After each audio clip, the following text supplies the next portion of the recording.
Hi, welcome to the bathtub. It's the old masturbator, the Scott Bradfield. We're doing a little postscript to our last episode, which is about the, 10 or 12 or so many books that we wish had been on the New York Times best books of the 21st century.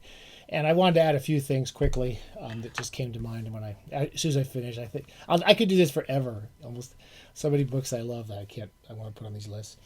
One thing I was going to say, just amazingly, remarkably, we're finally going to hit 5,000 subscribers. I mean, I think I've been saying this for like 2 years. We're almost close to 5,000 subscribers. But it is one of those, the closer you get, the further away it gets.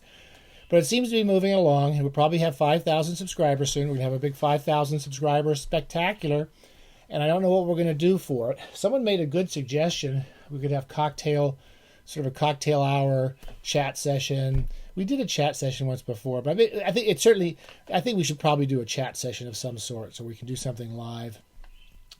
Anyone has suggestions what to do for the 5,000th spectacular, just let me know. And I'll keep you informed. We're really close. I think probably the next couple of weeks. I don't know how that's happened, but it's going to happen. Here's a few books I think should be on the most important books of the 21st century. Downward Spire, Lonely Hill, The Letters of H.P. Lovecraft and Clark Ashton Smith by our good buddies at Hippocampus Press. I wrote a piece about Clark Ashton Smith, and I read through this entire volume. It's a fascinating book. And these are two, as I've said, I've kind of become a late life fan of Lovecraft, but Clark Ashton Smith is a great writer, a great, fascinating, hidden secret bathtub pleasure for everybody. And this book is a great history, a very important book done by some wonderful people at Hippocampus. The other person I kept thinking about, and remember I said these are old farts who kind of lasted into the 21st century, kind of like me, John Updike.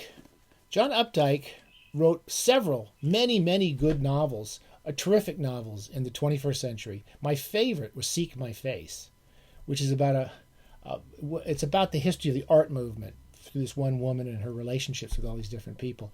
It's called Seek My Face. I forget the year, but it's 2002, I want to say. Probably my favorite Updike novel. And I like Updike's work all the way, from about the 80s. I'm not a fan of Updike's early books. The first two Rabbit books, I can't read. The last two Rabbit books, I love.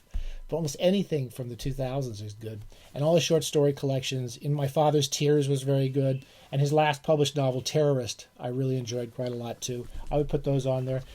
For our buddy Bob Black, I wanted to put a couple of poetry books on. I had to double check if they were 2000s or not. Mark Doty. I just picked these at random. I love poetry. These are books I really enjoyed in the 21st century. 2008. This is Mark Doty's New and Selected Poems.